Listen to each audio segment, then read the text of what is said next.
I'm Greg Kane. Jim Sorensen. And I'll start with Greg, although Jim, you could butt in at any time. When did you first come to MCC? Came to MCC in the early 70s, in 1970, fresh out of the, I'd been out in the Navy for 4 years, riding submarines, worked as a car mechanic for 3 years, and decided I wanted to go to college. So we started right back in the early days of Manchester Community College. Okay. And Jim? Also 1970, started in a summer school class, non-credit class, fresh out of the Army. I served in Vietnam, and the GI Bill gave me the means to attend college, and Manchester Community College gave me the confidence to carry on. Now, why non-credit in the summer? I mean, we were deemed not smart enough for regular classes. That was the long and short of it. Yeah. So they funneled you into the summer and basically said you do okay in the summer. Exactly. Well, actually, they're the same 099 courses that they still offer and still require students to take this today. They just was back. That was the first go-around. I didn't take SATs in high school. My goal was to graduate from high school and go into the service, so I didn't even think about college, so I didn't have the SATs. So the not-for-credit courses were required of anybody in that situation. Okay. So where was the college housed back in that time period? On Hartford Road. And we took the courses, the math course at Manchester High School. That's right. So hadn't moved into the temporary buildings yet.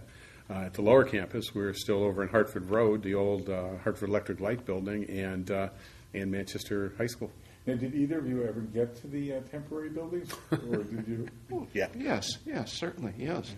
We were. 2 He years. was the big man on campus. We actually, this is important to note that there are three of us that met that were veterans. And I met Jim at that not-for-credit math course. That's where I met him, and then we were in an English course together that we had to take English on 99. And that's where we met. And we ended up with another fellow that we also met at the same time, sharing an apartment in Manchester. And when we started the first full semester, we ran for office in the student government, and the other fellow, Tom Sheridan, was the president of the student government. Jim was the senior vice president, and I was the social vice president. So it paid us. We organized things on campus. We were under the GI Bill. We were living large at that time. So it sounds like there were a lot of vets on campus at that point. Yeah. Yes. Yeah. Real active time. I figure that one time, I think they claimed around roughly 250 the time we were here, veterans out of Vietnam for all the services that we're serving at, which really gave the campus an interesting flavor.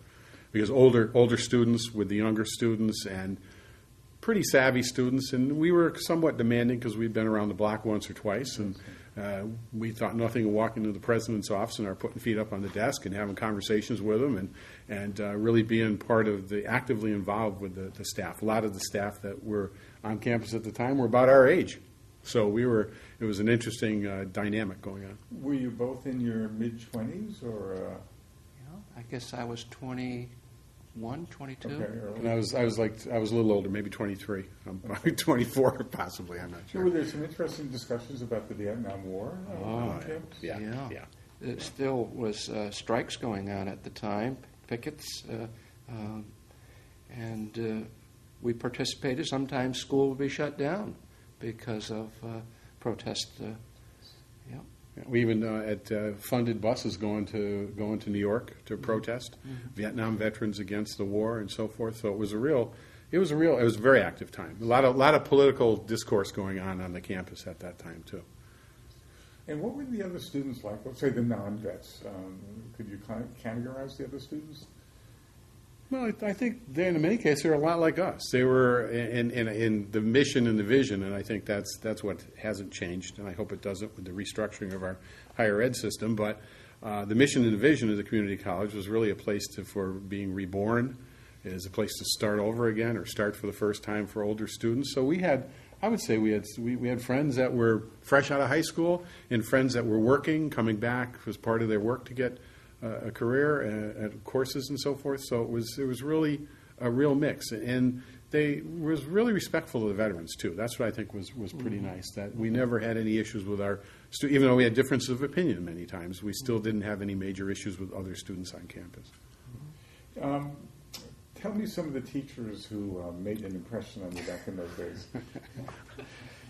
Well, you want to start, or you want to? That's easy. Yeah. I can't I call know. him by his first name. Still, his name is Mr. Chuck Please. I'm not. He was known as Mr. Please, and we, together with some other vets, took a public speaking class.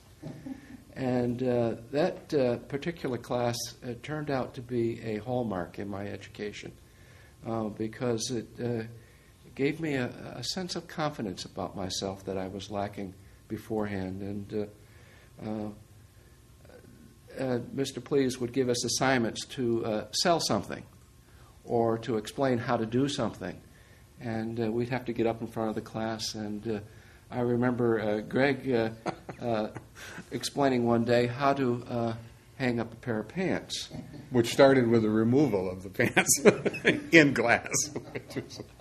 And I, in turn, at the sales assignment, sold one of my classmates.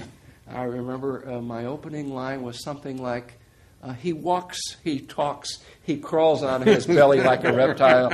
Ladies and gentlemen, I give you John Sawicki. And I never forgot those lines because it was an opener. And I remember Mr. Please telling us how important it was to command the attention of your audience. And you know, it's Chuck. I'm going to call him. I'm a lot older than he is, so I can do what I want to do. And it was that too for me was a real change. I went on to become an educator, and it was because what I learned there and how the confidence I built. I've spoken in front of 5,000 people. There are 5 people. I've spoken all over the country, and it's what I learned in that class and what that brought to me in that class is something that, like Jim, was a turning point. But there were other people. There was a Chris Biella, who was a very young biology teacher Yes. that we ran through the ringer, but very smart woman, but was wonderful. We became good. She was younger than we were, which was really interesting. Another was our very good friend, because we were so much involved with the student government, Andy Paterna, who's still here. Andy and his wife Joan, we became friends. We were more than just students and staff members. We were friends. John Crowley, our Religions of the World course, where we met Brother Julius, who believed he was Jesus Christ reincarnate. We things of that sort. So for me, there was just a litany of folks that from that I remember more about this education than I do. Well, I do remember a lot about Central because I went on to specialize in technology education, and that's where I went. But I forget totally I even went to UConn, and I think the hardest I ever worked was right here. And where I really learned to study. So the people that were here had a huge impact. John Sutherland was another one. Mm-hmm. I did an oral history project with my first elementary school principal that to this day I can remember comments and things that we did and we said during that conversation. So there were a lot of wonderful people at that time. Yes. Okay, now you both went on to other institutions. Mm-hmm. Yep. How did MCC differ from the Central, UConn? Jim, did you stay in the state system or? Yes, I did stay in the state system, and the teachers here were different in that there were smaller classes. And I don't know, I think I was different. I was more open here than anywhere else. Everything was fresh, and I was eager to learn. I remember thinking at the time, this is probably the best part of my life.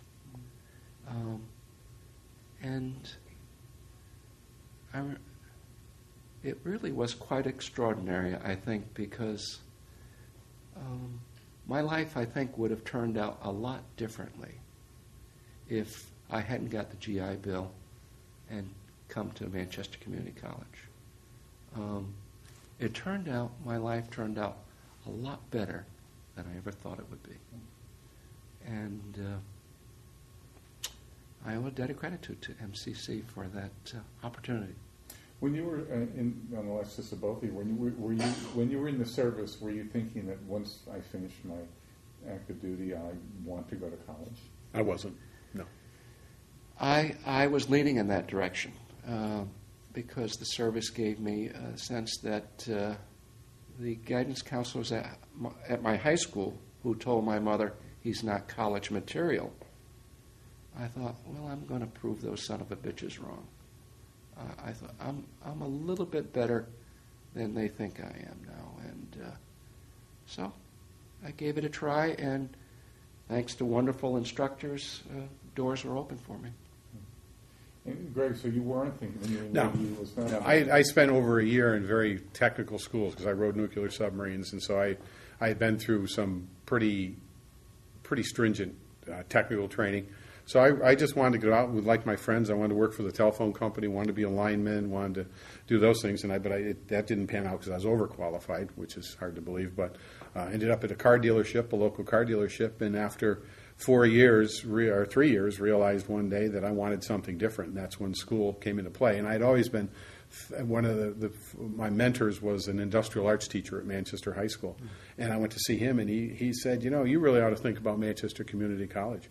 And it was even beyond the time to enroll then. It was past the deadlines, and he made a call to Wayne Cunley, who was the director of admissions, and he said, we'll look at this guy. And I got in, and that's the same, much like Jim. Once I got here, I said, I knew this was it. But the other thing you asked earlier about the difference between here and the other places, I said, I think that, and once again, the mission and the vision of the community college, that recognizing that the students are more than just a person in your class, that many of them have a family or they have another job or they have responsibilities.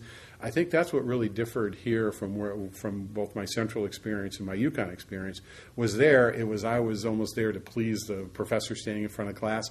Here I felt like the folks that we worked with, the staff, the faculty, they were here to please us. They recognized who we were and what our needs were, and they respected that. And that's something, not that I didn't get a good education in those other places, but it was much different because it was so personalized when we were here. I think that's the best way I could put it. It was personalized. It was all about what was best for me, and everyone wanted to make sure I got what was best for me. Good. Now, but you were also highly involved in student government. Yeah. Student activity. Tell us some of the things that you did outside the classroom. The stuff we can say, we have to be careful what we say here now. But yeah, Jim and I are, it was in my wedding, and I was in his wedding, and he's a godfather of my son, and so we go way back with a lot of this stuff. But I think we were here kind of in the heyday or the beginnings of what was going to be happening on the colleges socially. And being older with Tommy, the president, he the senior vice president, and me the social vice president, to start with, I had a $50,000 budget to spend on providing services and activities and fun for students, things for students that were on the campus, which we took very seriously. So we did things. One of the first things that we did was, thanks to a connection, started sponsoring Yankee Red Sox bus trips, where we would charge, and it's some wise person, maybe Andy told us, charge $2 for the ticket and they'll show up. If it's free, they'll just say yes and never come.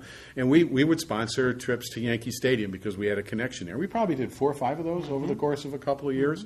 We started doing things like bringing out a movie series. One of the vets also worked as a projectionist, and we were bringing in some first-run movies here.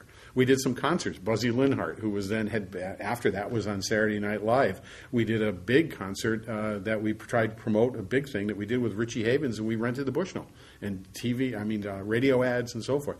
We would rent one of the boats that goes down the Connecticut River, and we would get kegs of beer and hire Coster Welling and Wallach. It was kind of a shitkicker band that we'd bring in, and students could just sign up, and then we also would do things that we really were very conscious, I think, Jim, about what we could do for the commuters, because those were the easy people to forget. Those like us, that this was, the GI Bill was giving us money. Our rent was very inexpensive. We were getting paid to be officers of student government. Money wasn't a big issue for us then, wasn't at that point.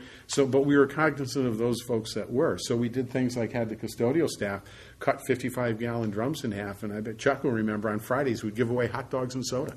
We'd start at noon, and we would just lay it out there and cook until everybody had a chance to eat. So we did an awful lot of things like that within the college community. Well, what about the 10th year anniversary? That was one of our crowning glories, wasn't it? Yes, it was. It was quite an event in the old campus, which is no longer here, of course, and it was an outdoor event, and the weather didn't cooperate very well. It rained off and on the whole weekend. But there was an auction, and the president attended, Dr. Lowe, and there's beer, lots of beer and dancing, and we got into trouble with our girlfriends at the time. But that's the part that we're going to edit out. Now, one of them is my wife, so we have to be very careful. It was a great time. Yeah, we had a good time. Yes. So there was a lot of opportunity to do things, and we had we had the wherewithal to do it. We had the funds, we had the support from the president at the time, who we came to know as just an absolute remarkable guy. Fred Lowe was just, Yes. if to sit down with the president of a college and be able to just have a frank conversation and agree to disagree, have an open door policy. I mean, that was kind of unheard of then, but it wasn't with him. When we're up in our big tent, he was dancing right along with us, and he was having a beer right along with us, and he was as happy and as pleased to be part of it as all the other people that were participating. It was just, he was a remarkable man. Yes. I remember having dinner at his home for some occasion and thinking, oh, if I could only remember all the manners that my mother tried to teach me. Of course, they all went out the window, and I probably failed miserably in carrying on a conversation with he and his wife. But it always struck me that here I am in the dining room of the president. Sometimes we say, "Who are we?" We kind of stepped in something really special here. It was fun. We made a lot of friends. We made a lot of good friends when we were here, and tried to do a lot. To my wife, just mentioned today that all along, is it Bidwell Street that goes along the side behind we planted all those pine trees one day. We got a donation and we wanted to put up a border. So once again, it was one of those all-you-could-eat hot dog days where everyone wanted to plant. We planted those. That's a forest out there now. So we've seen over time changes in the campus. And that was the first Earth Day, I think it was. I think you're right. That's Yeah. right. It was the first Earth Day. And we did that you're absolutely right, to celebrate Earth April. Day. Yeah. So how do you feel when you come back here and see what has happened in 40 years? I think I feel pretty good. Not surprised. I guess I'm not surprised. I'll be very honest. I'm a little concerned with the future governance direction of the community college system, given the restructuring. Because I was at one time on their board of advisors, and I stepped off the board of advisors because an incoming president made the statement he wanted to turn this community college into the Harvard of community colleges, and that I couldn't take that. I said, that's not what this is all about. This is all about rebirth. This is about retraining. This is about first times through. And I think that the nervousness I have now is that we could possibly lose that by getting together with the 4 state universities. But I think the idea of having great paths here is wonderful. I've worked with high school students in all the school systems in the state for 26 years when I was with the Department of Education, and I see how having younger students with older students, it's a win-win. I think what we've done with the campus is unbelievable. People that come back here to see it. My sister went to school here too and has been out of the area for 30-some years, comes back and nobody can believe what it is. But what I really like is I'm still reading about who's here. There's training programs here for companies. There's people, when I see the pictures in the paper of graduates, they're still older students that I know just didn't get out of high school. This is the place for them to come. Some were here 4 years, 5 years or 6 years, but they finished. So that makes me feel pretty good about it. So I think as long as we can keep that philosophy of what this community college is all about, that the longevity is going to be phenomenal. If not, then I think we're just going to get sucked up like so many other universities and just become another place to go to school. Anything that we didn't cover that you guys want to raise or discuss? No, I think what I really want to make sure that we did get across was this whole idea of how this prepared us for our careers. Jimmy is very. He doesn't say much about his background, but Jim was one of the 2 people that the governor put in charge of all the 9/11 families as they came back into Connecticut, and Jimmy helped design and build and speak at the 9/11 memorial. Still does to this day. Tommy Sherrod went on to be the clerk of this House and then the Senate, and a very active. Has a very active law practice, and Jim was assistant director of Norwich Hospital. And from here, it's just I think that's what really needs to come out, is that's where you can go when you have beginnings and a strong foundation like we have here. I feel the same way as Jim. I never even pictured myself going to college. I graduated from UConn, and for 26 years I oversaw one of the subject areas in all the public schools in the state. I never saw that coming, but the confidence, the abilities, the background, the academic, the personal, the Chuck Please piece, all of that happened here was putting in the most solid foundation that could ever happen. And I really hope that that's what everybody that sees this or is involved with this project or in the future really gets from it and understands it's very important that we all dedicate time and effort to make sure that continues on for the next generations. My kids and my grandkids, I want them to have the same opportunities I had here. And I'll tell you, the other thing is, and I know he is too, I've never not mentioned that I've started with a community college. I'm very proud of that. I think that's something, that's a bragging point. That we kind of created our lives. Someone didn't hand them to us, or parents pay for them and give it. We created our lives, and that's really important to get across. That's right. That, along with the GI Bill. 6 years ago, I got a master's all the way through with the GI Bill. Yeah. What that meant to us and how important that is. Yeah, changed everything. Yeah. I want to come back to something that Jim said, because it's something that I hear in the classroom all the time from students who've been told by their 10th grade guidance counselor that they're not college material. Mm-hmm. So what happened between high school and MCC so that, obviously you succeeded. Did they misjudge you, or were you not motivated, or did the... I certainly wasn't motivated. Okay. Yeah. And when I arrived here, I was motivated. I was eager to learn. And MCC offered an opportunity to explore. Later when I went into higher education, it was more specialized classes. But when I came here, it was an open book. And I could just explore any area that I wanted. And where else can you do that? Where else can you just dabble in things that are all new to you? And so I was not motivated. The Army instilled in me a sense of confidence, and the GI Bill gave me the means to do it. Yeah, that's well said. Well said. Anything else? Did we cover enough about the vet association? Was there one at the time? Oh, that's, no, we didn't. No, we didn't. So you want to talk a little about the Veterans Association? Yes, we were part of the Veterans Club. That I think the first one established here at MCC. That would be 1971. The Veterans Club was started, and we were very active with a number of events on campus, and afforded veterans a place to come. We had our own office in the Student Center, and